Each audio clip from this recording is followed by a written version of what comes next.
Hello, everyone. Thank you for tuning in with Young, Bold, and Regal. Today, we're joined by actress Jasmine Batchelor. Batchelor is a producer, writer, and actress from Philadelphia and Atlanta. Her breakout role in the 2020 SXSW favorite, The Surrogate, earned her a 2021 Gotham Award nomination for a breakthrough actor. She's a graduate of the Juilliard School and Wright State University.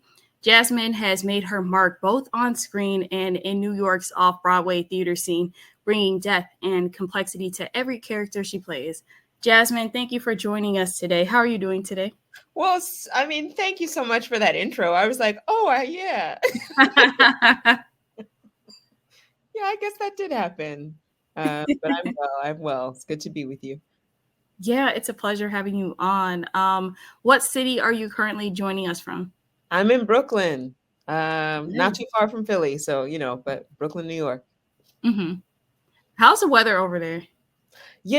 She does what she wants. And we're Mm-hmm. not going to talk about climate change too much right now, but I will say it is changing, and it is real. It's very real. Most definitely. And can you believe that Thanksgiving is next week and we are officially just weeks away from 2025? I don't want to think about it. 2024 is like moving way too fast. I actually really, really do love not the origins of Thanksgiving, because those Mhm. are a little problematic, but Yes. I do really love the being with family part of Thanksgiving. And I love obviously the food and the sleep that comes afterwards. So I'm like looking forward to all of those things. Most definitely. Speaking of food, so I'm a big foodie. Oh, Does your family, do you guys have any like traditional dishes or like any traditions in general? Well, let's see. Well, half of my family is Bahamian. And so when I was younger, my grandmother, my Bahamian grandmother used to make this like baked mac and cheese with like peppers in it that I Ooh. like loved. Mhm. And we call it peas and rice. I know other people say rice and peas, but she made peas and rice for us on Thanksgiving. And I remember being like, this is so different from, our American Thanksgiving. Yeah. Mhm. Um, and now I have a new tradition in which I bring all the pies. So I do Ooh. the sweet potato pies, and my Yes. brother really likes like brownies and things like that. And I know it's like off season, but he also loves a key lime pie. So I just try to bring Ooh. all the things. Yeah.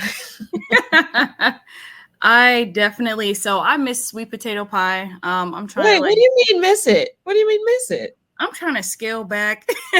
I'm on this health diet. I mean, there's always a day for like pleasure though. Like if you can't enjoy a sweet potato pie on one day, like just a like a That's little the problem. I don't get one slice. I'm gonna eat half the pie.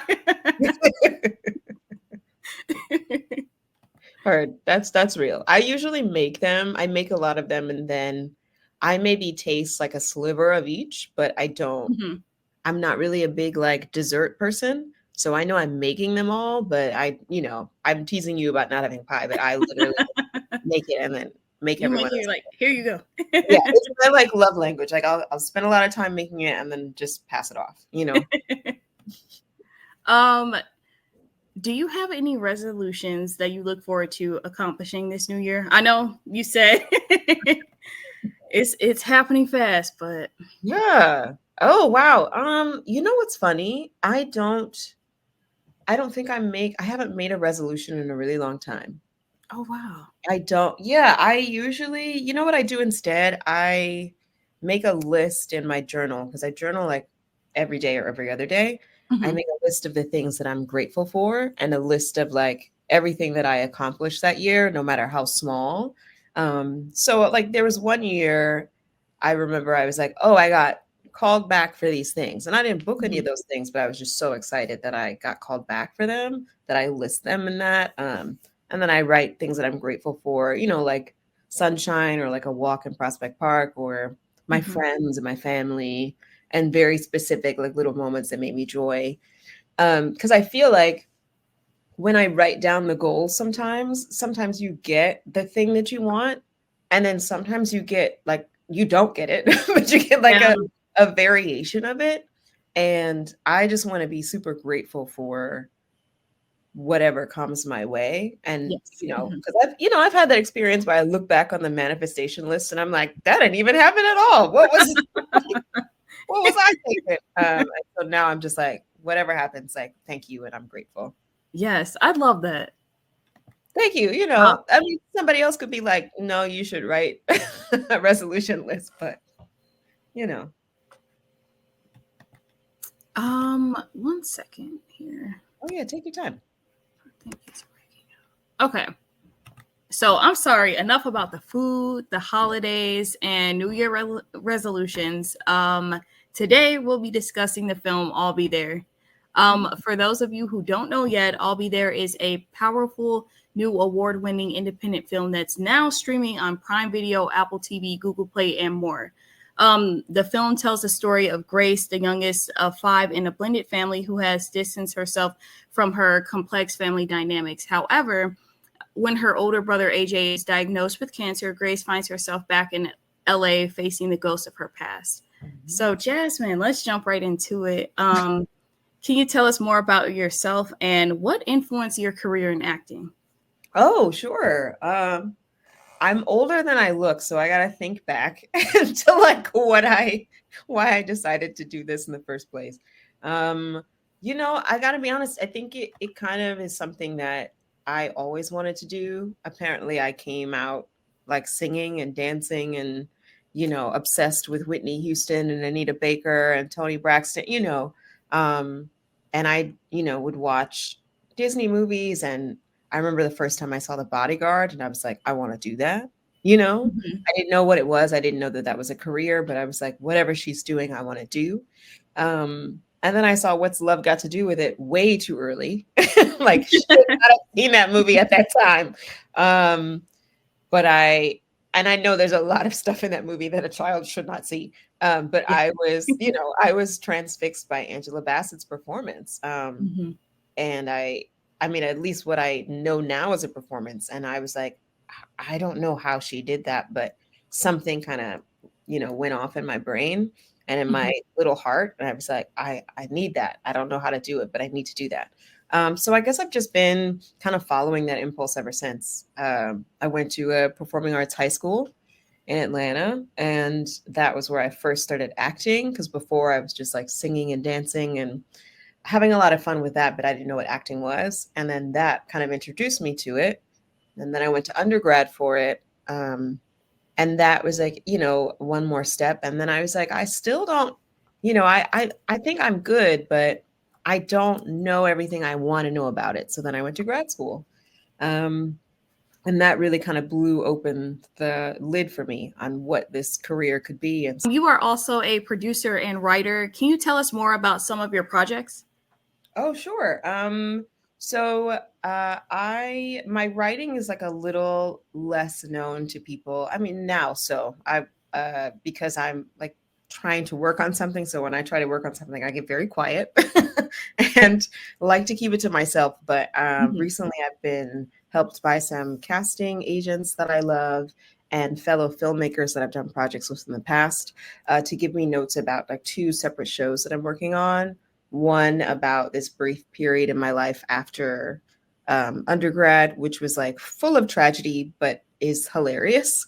And so Mhm. I want to make it into like a kind of like a insecure-esque type show. And Mhm. then another show about working in a boxing gym that has the best stories I could ever possibly tell in my lifetime. And then I also am working on a Lorraine Hansberry film, and so that's like my favorite thing and the thing that I'm trying the best to work on. But as far as being a producer, I'm still learning a lot about it. Mhm. I think that production is like one of the most important things that I could possibly do as like a Black woman, because we don't get that many opportunities to tell unique stories in the way that we want to. Um, and the more power you have behind the screen, the more opportunities you get to give yourself and others. So Yes. I would love to be able to actually give opportunities to the incredibly and insanely talented women I see every day in my life. That I know if someone just put a camera in front of them, it would be magnetic and wonderful. So I just want everyone to see that. I love that. And I can tell like your passion just from like speaking about your projects and like how you got started.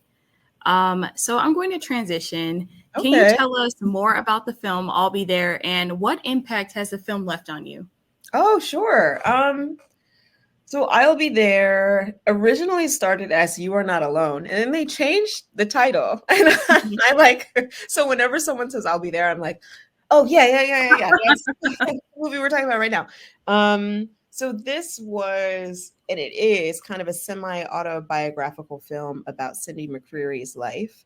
Mhm. She and her brother went through this very experience in 2009 at the hospital that was like across the way from where they were tending to Michael Jackson after he passed. Mhm. Um, and so a lot of the dialogue and things that happen are straight from Cindy's life. A lot of the character traits I pulled straight from Cindy, and Cindy is the writer, and she was there maybe like 80% of the time for us to see. And, you know, a lot of times she didn't want to be on set because she was like, I don't need to see this. Mhm. It's too close to home. But yeah, she wrote a story about her life, and she's been writing for quite some time. So it was really special to kind of take her experience and bring it to life in front of her. It kind of feels like uh, I want to say a gift, but also like a gift. Like I hope you like what we made in honor Mhm. of what you know have done in your life. Um, and then for me, doing this project, what did it teach me? Well, it taught me to never come to Austin, Texas in the dead of summer. Like never. I love Austin so much, but like Texas heat, Ooh. it don't play. It does not like what Mhm. thinking. It was like 105 in the shade. And at Ooh. some point we were outside doing a scene that was cut, by the way. But we were doing a scene and I was wearing a wig, and the sweet hair designer was like, if you could just not sweat so much. And I was like, I don't have a choice. It's I'm, inevitable. I'm sweating bullets. I think I went through like 7 Stanley cups full of water that day. Like Wow. just, and I don't think I don't think I did anything but drink water. I just kept, I was like, every time we left, I was like, more water, more water. Um, but aside from the heat, what I learned from that movie was like, you know, Grace is going through a lot. Grace is like the Mhm. character I play is going through a lot. And I also have had in previous lifetimes like the ability to estrange and the ability to like pull away and hold grudges for sure. It's like Mhm. I'm a Capricorn, Cindy's a Capricorn. She probably wrote something from that from that place of like holding a grudge. And so I learned from this film like, oh, here are some valuable lessons for your life of like you have to forgive for yourself. Mm. You know, you have to let go of grudges. Like you can forgive. You don't necessarily have to forget, but you don't have to hold on to it, you know? Yes. Um, Mhm. and the forgiveness, yes, it's nice for the other person, but it's really for you. And how much more peaceful and how much more loving and how much more like graceful is it to walk in grace and to walk in forgiveness? Um, and to like, you know, just water those relationships that you previously set on fire. Maybe just it's like a plant. It's like, okay, well, if you leave that plant in a room forever, it's going to die. But let's say that plant pricks you, like it's a nice little rose and you get a little prick, like you're not just going to leave the rose. You're going to be like, all right, now I know Mhm. not to touch that. And now I know, you know, okay, how to better take care of this rose. So that was like really interesting. But I also think that whatever project an actor chooses to work on always teaches them something about their life, you know? Mhm. So, can you describe your character in the film Grace? Oh, Grace is the youngest of a blended family, and blended by all means. Grace is also the only Black woman in her family. which is so interesting. Um, Grace is a young television writer. She left her family home in Houston, Texas to go live in LA. She's married. She has two kids that are so cute in the movie. And she's a lifelong Michael Jackson fan. And also, Mhm. she has a complicated relationship with her older brother, AJ, who was her protector and kind of her savior in a lot of ways until he wasn't. Mhm. And we watch them go through this, kind of very not tumultuous, but a layered relationship through this film and find their way back to like a genuine friendship.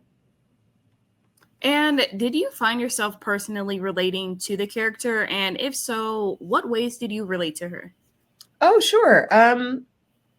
Well, I mean, definitely on the like forgiveness tip, right? Like definitely having to let go of some things, like I'm someone who I love to communicate. I love to be like, Mhm. hey, this was messed up. Can we talk about it? And also I used to be someone who was like, never gonna talk to you again. so like, so that, working through that, I was like, oh, okay, I see you, Grace. Like, I get it. Um, Mhm. I am not the youngest of my family. I am the eldest daughter, so that comes with like Oh, a wow. it's a whole other thing. But I Mhm. do know what it's like to be the person who moves away and Yeah. to not, not be around the bigger family and what that means to like fly the coop and leave the nest. Um, Mhm. and what that means to your family to do that. And so that was something that I identified with. And also like Michael Jackson, like growing up with all that music. Off the Wall was the first album Yes. I ever owned, like that. I was like, oh, okay, I get her. I definitely get who this is. Now I think Grace is like a little bit older than me in ways of like, she has a family, she has Mhm. like a whole set of problems and responsibilities that I don't yet have in my life. But I did also recognize within that she was kind of sacrificing herself Mm. for Mhm. not only like her family, immediate family, but also like foreign, not foreign family, but like her Texas family. And she was always putting herself last. And as someone who has also dealt with that, I was like, okay, this is going to be interesting for me to like have to deal with this. Yeah. Mhm. Because when you deal with it on screen, you're dealing with it in your life and you're like, okay, I recognize that. I don't like that. Connecting I the dots. recognize that. Yeah, yeah. So that was interesting. That it was really a gift to play her and to learn things about me through that. Mhm. And so the film explores family dynamics, love and loss. Can you elaborate more on this? And how did your character navigate through these dynamics? Oh, sure. Well, Grace's family is a blended family, so and she's the only one that is like a biological child of the two parents who are currently married. And so that comes with obvious, blessings of like being the youngest and having so many different POVs to learn from is such a beautiful blessing, and also can be very complicated. Mhm. There can be resentment, there can be jealousy, there can be, like unexplained anger. And so she's navigating that, and her way of navigating it was just finally escape, you know. Um, and then in terms of like family, on set, the actors who played the members of this family are so gifted and so like kind. Mhm. And not to brag, but like my dad is from the Parkers. Like he's like Hollywood, he's like Black Hollywood, like royalty. Professor. I was like, Dorian? Like what? I was like, the professor is my dad. What do you guys and he is a lovely human being. Like I love him with Mhm. all my heart. He's such a kind, like magnanimous person. And he kind of took me and Ryan in and was like, these are my kids. Oh. So cool. And I really grew, like I liked Ryan the minute that we met. I knew Mhm. something about him. I was like, I know that you're an open-hearted, generous person. Um, but that also just kind of magnified as we worked together. We really became like brother and sister. He's so like caring and his attention to detail is like a love language. Like he remembers Mhm. things about you that you're like, oh, I didn't know that you were paying attention. And so it was such a gift to be able to spend this time in the heat once again in Austin. Yeah. That sounds like an amazing dynamic to work on a set like that. Mm. So I wanted to talk about winning awards. So All Be There premiered at the Austin Film Festival, where it won an audience award. The film also won the Best Narrative Feature and Best Actress awards at the Santa Clarita International Film Festival. So how did winning the Best Actress award for the film impact you as an actor? Oh, that's so cool. I kind of forgot about it until you said it now. Because, at the time when it was, I think when it was at both of those festivals, I was doing an off-Broadway play that was like really hard. And both Ryan and Dorian came to see me in it, which is like love, I love them. So I was I was very distracted. I was like, just get me through this play, like help me like figure this out. And so I didn't really have the time to soak in the like gratitude of that. And I'm so grateful that people are watching the film and enjoying it. Mhm. Uh, and also I have yet to accept an award for my acting. Like I've yet to be there. And so I have no idea how it feels. But I think for me, the award is like, I don't know. The award, to be honest, the award is like the end of the day, at the end of 16 hours, Mhm. and your castmates feel like they feel good about the scenes they're in with you, and your director feels good and tells you like, I hope you're really proud.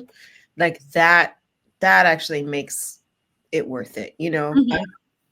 because awards are really great. And don't get me wrong, I can't wait to win some. I can't wait just for like, the stories. But I really just, my main goal in coming into any film or television show or play or what have you, especially if I'm like leading it, especially, is to Mhm. make sure that the people around me feel safe and valued to do their jobs, and also be themselves and bring their best. Because Yes. Mhm. yeah, like when you're leading something, it's not like, oh, me. It's like, okay, I'm here to set the tone. I'm here to make sure that you feel supported.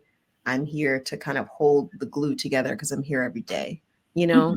Mhm. So that's the award for me. I love that. And congratulations. Thank you. Thank you. I totally forgot till you said that. I was like, oh yeah. For my last question, what is something that you would like viewers to take away from this film? Ooh, okay. What is something? Because I've been asked a variation of this question, and I want to be truthful every time. Mhm. So I think, so a couple of things. I want them to really consider their families. I want them to, I'm not saying that, anybody has to make up with someone that did them wrong or like crossed a boundary, or, like people you're in no contact with, that's for you to decide. But if there's someone that you miss, and if there's someone that showed you genuine love, and if there's someone that, you're thinking about, talk to them, reach out, do some, like take an action of love in some way. Mhm. Um, I want them to enjoy the like early Michael Jackson years. Yeah. Like, please go Mhm. back and listen to the Quincy Jones, like go back and enjoy all of that.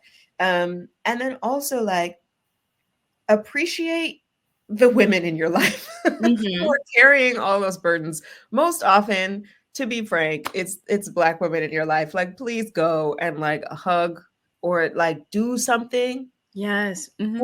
for one of us. Like, do something that we don't have to ask you to do. Um, because in this movie, Grace is holding down a lot.